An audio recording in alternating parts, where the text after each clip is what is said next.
نا صحیح بخاری کے اندر 1553 کے اندر بھی آتا ہے کہ یہ معاملہ بھی قبلہ رو ہو کے آپ نے کرنا ہے، ٹھیک ہے، یا نبی علیہ السلام نے بھی اس کو قبلہ رو ہو کے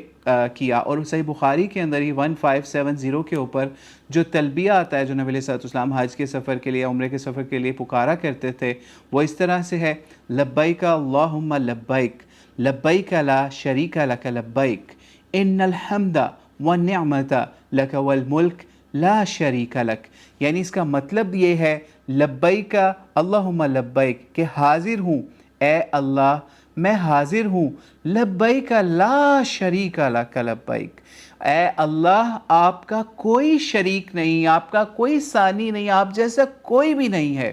تو اس چیز میں بھی میں آپ کی اس پکار کے اندر بھی اے اللہ میں حاضر ہوں۔ اور پھر آگے فرمایا ان الحمد والنعمت، کہ تمام حمد و ثنا، جتنی تعریفیں ہیں، بڑائیاں ہیں، یہ سب کی سب چونکہ اللہ کا کوئی شریک نہیں ہے تو صرف اسی کے لیے ہیں۔ اصل تعریف، حمد، ثنا اسی مالک کے لیے ہیں جو لا شریک ہے، ٹھیک ہے، جس کا کوئی شریک نہیں ہے، ٹھیک ہے، اس کے لیے ساری حمد ہے۔ اور نعمت، اور تمام نعمتیں بھی اللہ ہی کی طرف سے ہیں، اس میں بھی سمجھ لیجئے وہ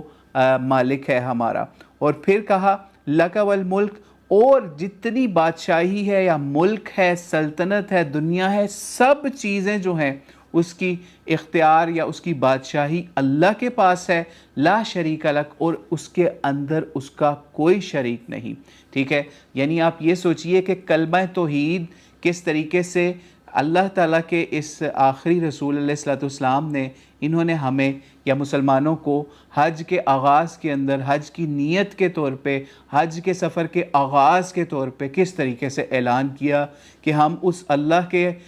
سمجھ لیجئے حج کو اب ادا کرنے جا رہے ہیں، کہ آپ کو پتہ چلے کہ اس وقت اللہ کا کوئی شریک نہیں ہے۔ یہ سب چیزوں کا بار بار اعلان کرنا، یہ چیزیں ہمیں بتاتا ہے کہ نبی علیہ السلام اعلان کر رہے تھے کہ اب ہم حج پہ جا رہے ہیں، اگر آپ کے دل میں کہیں پہ بھی کوئی توحید کے حوالے سے، اللہ کی وحدانیت کے حوالے سے، شرک کے حوالے سے، یا وہ بت جن کو آپ اللہ کا شریک ٹھہرا کے وسیلے لیا کرتے تھے، وہ سب اپنے دلوں سے، دماغوں سے، اپنے